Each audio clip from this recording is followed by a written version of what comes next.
The Kerala story സിനിമയ്ക്കെതിരായ ഹർജികൾ ഇന്ന് തന്നെ പരിഗണിക്കാൻ കേരള ഹൈക്കോടതിയോട് നിർദ്ദേശിക്കണമെന്ന ആവശ്യം സുപ്രീം കോടതി തള്ളി.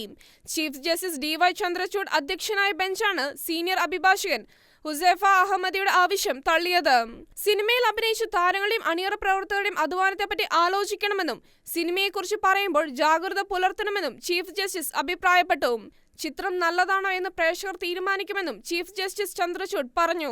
ദ കേരള സ്റ്റോറി എന്ന ചിത്രത്തിനെതിരായ ഹർജികൾ ഫയൽ ചെയ്യുകയാണെങ്കിൽ അടിയന്തരമായി പരിഗണിക്കണമെന്ന് ഇന്നലെ ചീഫ് ജസ്റ്റിസ് DY ചന്ദ്രചൂഡ് അധ്യക്ഷനായ ബെഞ്ച് നിർദ്ദേശിച്ചിരുന്നു. ഇതിന്റെ അടിസ്ഥാനത്തിൽ കേരള ഹൈക്കോടതിയിൽ ഹർജി ഫയൽ ചെയ്തുവെങ്കിലും അവധിക്കാല ജഡ്ജി ഹർജി ഇന്ന് പരിഗണിക്കാൻ തയ്യാറല്ലെന്ന് ചൂണ്ടിക്കാട്ടിയാണ് ഹർജിക്കാർ വീണ്ടും സുപ്രീം കോടതിയെ സമീപിച്ചത്.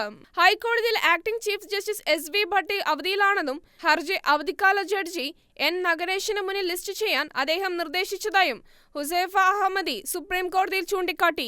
എന്നാൽ ഹർജി നാളെ കേൾക്കാമെന്ന നിലപാടാണ് ജസ്റ്റിസ് നഗരേഷ് സ്വീകരിച്ചതെന്നും അദ്ദേഹം ആരോപിച്ചു. ഇക്കാര്യം ആക്ടിംഗ് ചീഫ് ജസ്റ്റിസ് ഭട്ടി അവധിയിലാണെങ്കിൽ രണ്ടാമനായ ജസ്റ്റിസ് അലക്സാണ്ടർ തോമസിന് മുന്നിലോ ഉന്നയിക്കാൻ ചീഫ് ജസ്റ്റിസ് ചന്ദ്രചൂഡ് നിർദ്ദേശിച്ചു. എന്നാൽ സുപ്രീം കോടതി ഇക്കാര്യത്തിൽ ഒരു നിർദ്ദേശം നൽകണമെന്നായിരുന്നു ഹുസൈഫയുടെ ആവശ്യം. എന്നാൽ ഈ ആവശ്യം അംഗീകരിക്കാൻ സുപ്രീം കോടതി തയ്യാറായില്ല. കേരള സ്റ്റോറി എന്ന ചിത്രത്തിനെതിരായ മറ്റൊരു ഹർജിയിൽ കഴിഞ്ഞ ദിവസം ഹൈക്കോടതി ഇടക്കാല ഉത്തരവിറക്കിയതാണെന്ന് കേന്ദ്ര സർക്കാരിന്റെ അഭിഭാഷകൻ സുപ്രീം കോടതിയിൽ ചൂണ്ടിക്കാട്ടി. ഇക്കാരണത്തിലാകാം ഹൈക്കോടതി ഇന്ന് അടിയന്തരമായി ഹർജി പരിഗണിക്കാത്തതെന്നും സുപ്രീം കോടതി അഭിപ്രായപ്പെട്ടു.